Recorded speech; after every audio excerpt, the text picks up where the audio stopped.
US. With us for this 20-minute discussion is Marty Proctor, President and CEO of 7 Generations. So as with my prior panels, I have a handful of questions that I think are interesting in the current environment, but I encourage everyone on the call to contribute to the dialogue, submit a question in the text box on the left-hand side of the screen, and I'll ask Marty on your behalf. With that, I'll turn the line over to Marty to speak briefly to the key themes he hopes investors will take away from this panel, and then we'll jump into a more targeted Q&A. Marty, the mic's yours. Well, thank you, Aaron, and thanks to TD for inviting 7 Generations to this conference, and thank you to all of the investors that are taking time to listen in. 2.5 years ago, in 2018, 7 Generations transitioned our strategy from rapid growth toward a business that delivers free cash flow and delivers compelling returns on capital. We also know that successful businesses must return capital to shareholders. We will be in a position to return capital to shareholders again when commodity prices are supportive. Our technical specialists worked hard over the last few years to integrate the geoscience, reservoir engineering, and production engineering information to improve our understanding of our core development areas. Our efforts led to very reliable production and capital predictions. In fact, we have delivered the production and cost profiles that we promised the market for the past 9 quarters. That is full year 2018, full year 2019, and the first quarter of 20. In the last couple of years, we also invested in delineation work to expand our drilling inventory. In fact, we added about 100 Upper Montney Nest 2 locations last year, and our work in the Lower Montney has delivered better than expected results and will further augment our top-tier drilling inventory. 2019 marked a significant milestone in our strategy transition. With cash flow of approximately $1.4 billion and capital investments of just over $1.2 billion, we had free cash flow in 2019 of about $160 million. We released our first quarter 2020 results in early May. Results were generally in line with expectations and included a small beat in cash flow. Q1 included production of about 193,500 BOE per day. Operating costs were $4.54 a BOE. Capital was $266 million, and funds from operation was $275 million, which meant that we had a small amount of free cash flow even in Q1 of this year. We also expect to have some amount of free cash flow in the balance of 2020. I think it is noteworthy that our drilling and complete costs were $7.3 million in the first quarter, down 13% from our budget level. We made tremendous progress in reducing costs while continuing to drill and complete exceptional wells. I'll now comment on our 2020 budget. We've actually made 2 revisions to our original budget. We will do what is necessary to protect our balance sheet. With very nearly 100% working interest in our assets, we have complete control over our pace of development. When oil crashed in March, we acted quickly to suspend investments and preserve the balance sheet. At the time, we had 8 drilling rigs and 2 pressure pumpers working with us. The rigs finished the wells they were on and were suspended by early April. The pressure pumpers finished the pads they were on and were also suspended by early April. As a result, we trimmed 41% from our original capital budget. At $650 million, our revised 2020 budget is about half of the 2019 capital program. We expect to resume drilling and completions activities in July. The pause in drilling and completion activity, combined with our decision to delay the startup of 11 new Montney wells from April and May to late Q2 or Q3, means our average production in 2020 will be about 11% below our original plan, averaging approximately 180,000 BOE per day at the midpoint of our revised guidance. Our revised program will include 65 to 70 wells, and we will begin tilting our program toward a little more natural gas. We have a strong balance sheet, and we work to reduce cash flow volatility with a disciplined and objective hedging program. Our condensate production is approximately 80% hedged at over $45 US for the balance of the year. Gas production is approximately 36% hedged at about $2.60 per million BTU for the balance of the year.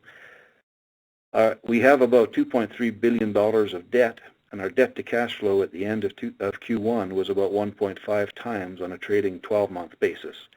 This will increase, the debt to cash flow will increase by the end of 2020 if the commodity price strip stays where it is, but our debt level remains very manageable. We have approximately $1.375 billion US in senior unsecured notes with the first maturities not until mid-2023. We have a revolving credit facility of 1.4 billion Canadian dollars, which was undrawn at the end of 2019. That revolver was renewed in December for 5 years. It is covenant-based, not reserves-based, with the covenants not expected to be a concern. We actually chose to draw 284 million Canadian dollars on the line in March to repay some of the unsecured 2023 notes, which had the effect of reducing the interest rate from 6 7/8% to less than 2% and push the maturity of that amount to the end of 2024. So in summary, Seven Generations has an excellent asset base, and our execution is getting better and better.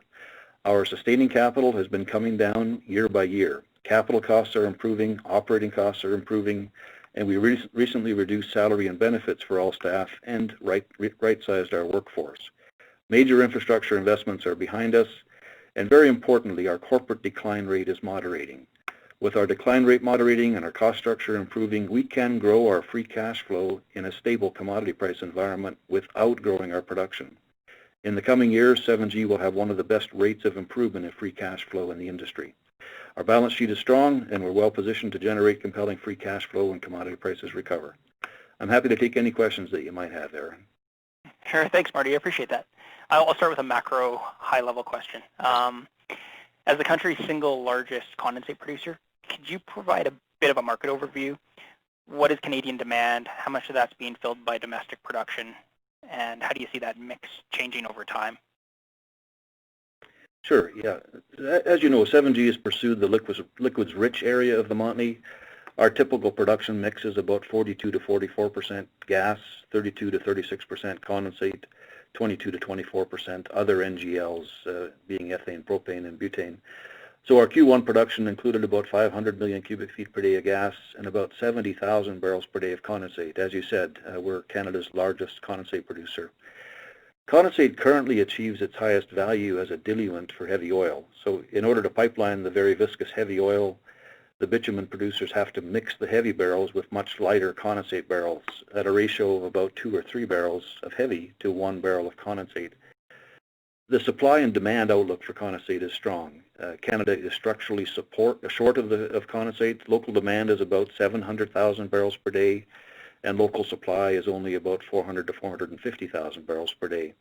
So the remainder of the demand, beyond what can be supplied locally, is met by import barrels of pentane on the Cochin and Southern Lights pipelines, and by rail even. Therefore, condensate usually trades at a price that's very, very close to WTI. And over the past several months, we've seen a lot of volatility in that. We did see May condensate differentials widen a lot from where we had seen it in April. June corrected itself, though. We saw June at more like -$2, -$3. July and rest of year looks -$3.50, -$4, something like that. So it's stabilized again, and our outlook is actually very strong for condensate. With major pipelines under construction, in spite of a couple of hiccups that we read about yesterday, we think that with TMX, Keystone XL, and the Enbridge Line 3, both expanding bitumen egress, the condensate demand will also be increasing. And I think it should be noted, Aaron, that we have opportunities to move some of our condensate to light oil streams. I did mention that Cochin and Southern Lights import pentane with just a C5H12. Our condensate is actually denser. It's more like a very light oil. It includes distillates that are desired by the refiners. So we have actually set up an oil battery on the east side of our project, kind of in the Nest 1 area, where we take the heaviest volumes of our condensate, by which I mean the most dense volumes, and strip those out into light oil streams, and then the remainder of our condensate is sold at a better price because it's lighter. So as I said, our outlook for condensate is very bullish. We want to continue to be the biggest condensate producer in Canada. Thanks. Maybe a related question. We saw pretty material shut-ins on the oil sand side during Q2.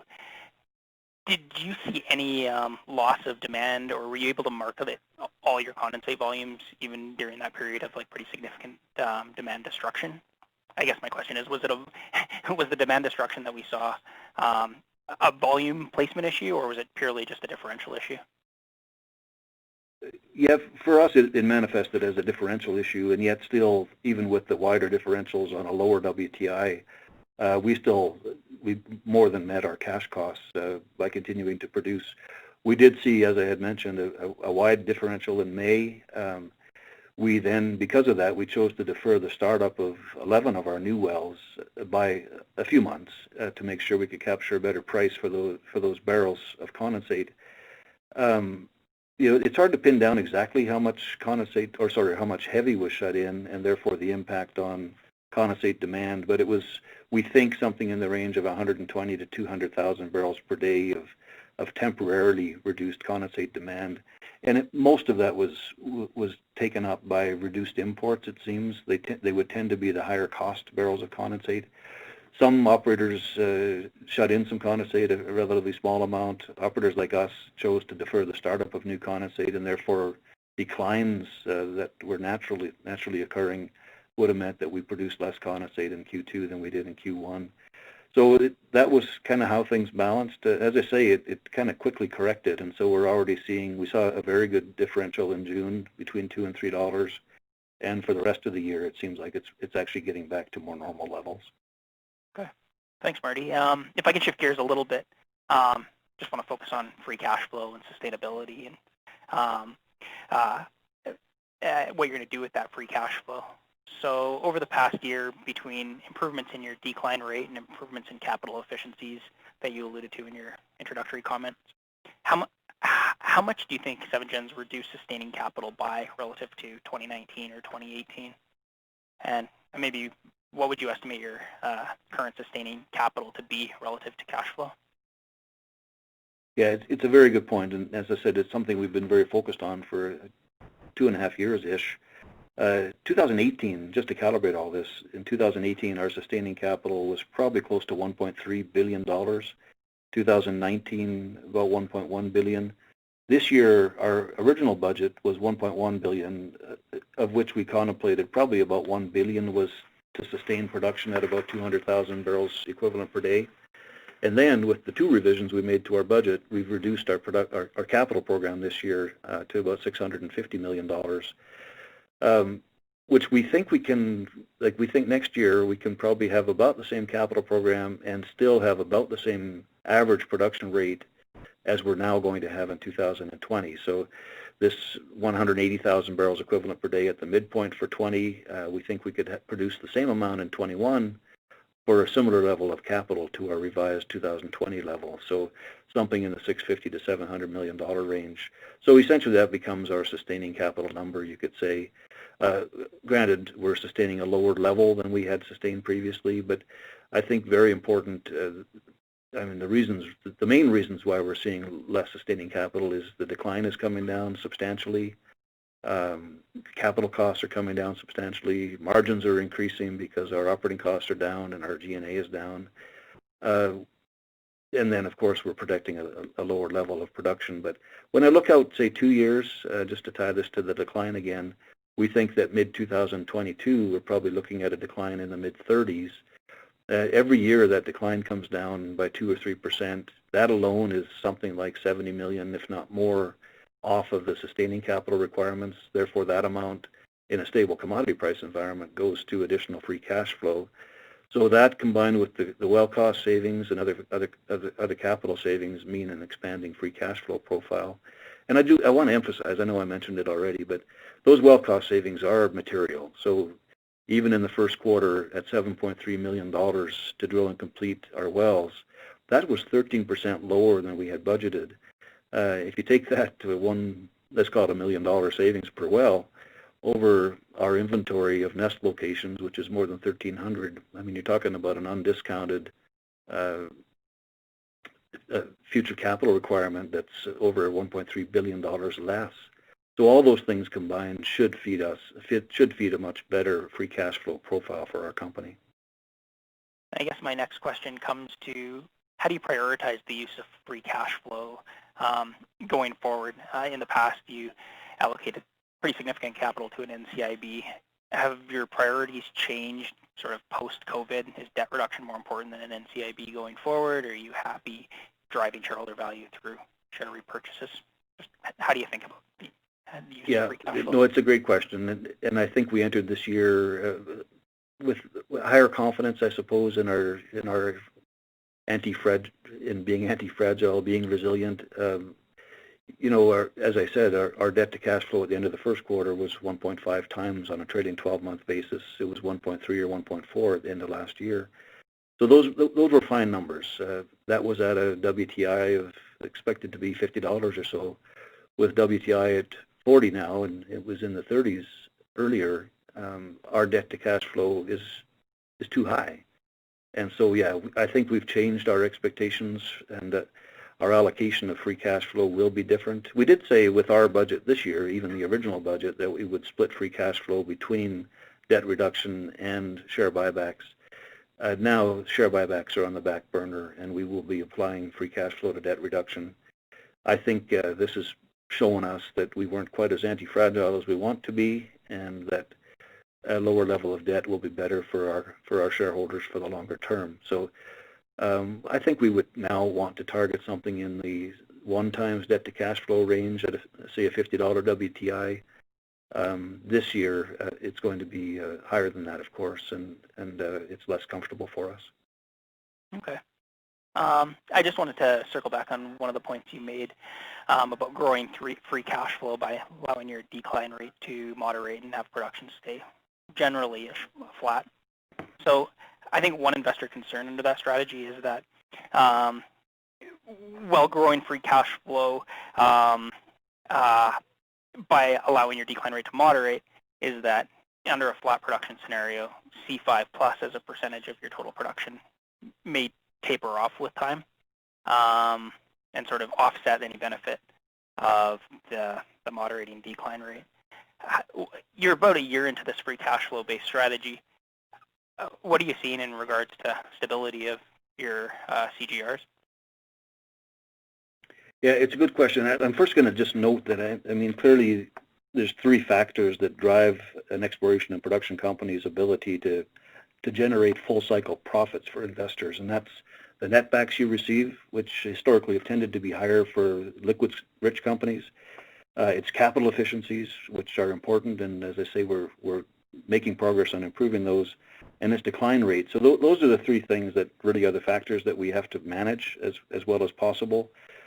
You know, all the investments that we've made over the past several years, both in science, which makes us understand our rocks better and understands the deliverability of the various areas that we manage, as well as the improvements in costs, whether on the drilling and completion side or the facility side, as well as the investments in major infrastructure, in processing plants, for example, but also even in the pipelines that we've invested in.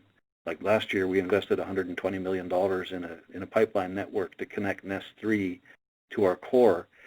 All that gives us more flexibility and predictability around what we can do with our commodity mix. And we do have choices, and we can adjust without having to make significant investments in infrastructure. So all that said, I mean, it was pretty clear in April that the market would prefer a more gassy company than ours, and we can and will, in this commodity outlook at least, shift towards a little more gas production.